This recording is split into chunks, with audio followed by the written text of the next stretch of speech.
हे पहा आता फार भयंकर थंडी पडलेली आहे. सर्वांनाच त्रास होते थंडीचा. काय करावं काही समजत नाही आहे. मग अशा वेळेला एक मनात प्रश्न येतो की काही योगासनं, काही प्राणायाम आहेत का ज्याचा आपल्या शरीराला फायदा होईल? आहेत. दोन प्राणायाम अत्यंत भारी आहेत. एक भस्त्रिका आणि एक सूर्यभेदन प्राणायाम. तुमच्या शरीरात जबरदस्त उष्णता निर्माण होईल. शरीरातली सर्व थंडी तुमच्या निघून जाईल. ते प्राणायाम कसे करायचे लक्ष द्या.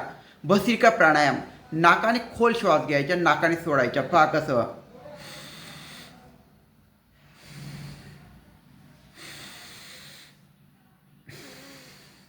याला म्हणतात भस्त्रिका प्राणायाम. जास्तीत जास्त ऑक्सिजन शरीरात घेतला जातो, त्याच्यामुळे शरीरात उष्णता निर्माण होते, उत्साह निर्माण होतो, शरीरात आळस चालला जातो, हातपाय सांधे दुखत असतील ते सुद्धा कमी होतं, प्राणवायू भेटतो. आपल्या पूर्ण छातीसाठी, मेंदूसाठी, शरीरासाठी अत्यंत चांगला प्राणायाम या भस्त्रिका प्राणायाम.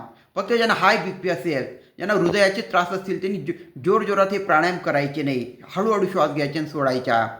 तर हा आहे भस्त्रिका प्राणायाम. त्याच्याने शरीरात खूप उष्णता निर्माण होते. आता दुसरा प्राणायाम आहे सूर्यभेदन प्राणायाम. उजव्या नाकपुडीने श्वास घ्यायचा आणि डाव्याने सोडायचा. कसं तुम्हाला करून दाखवतो, नीट पहा.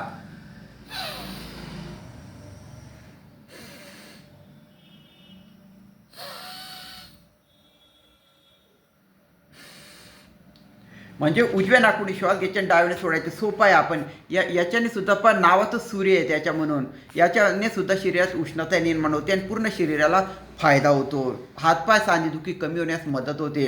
तर हे दोन प्राणायाम तुम्ही अवश्य करा. 15-20 सुरुवातीला केले तरी चालतील. हळूहळू वाढवा, तुमच्या क्षमतेप्रमाणे करा. हिवाळ्यात हे प्राणायाम करा. शरीरातली उष्णता वाढवा आणि जास्तीत जास्त शेअर करा. जे थंडीने तुमचे मित्र आहेत, नातेवाईक हे त्रास होत असेल, त्यांना हे प्राणायाम उपयोगी पडतील. करा शेअर. आणि माहिती आवडली असेल तर सबस्क्राईब करा. करा शेअर. धन्यवाद.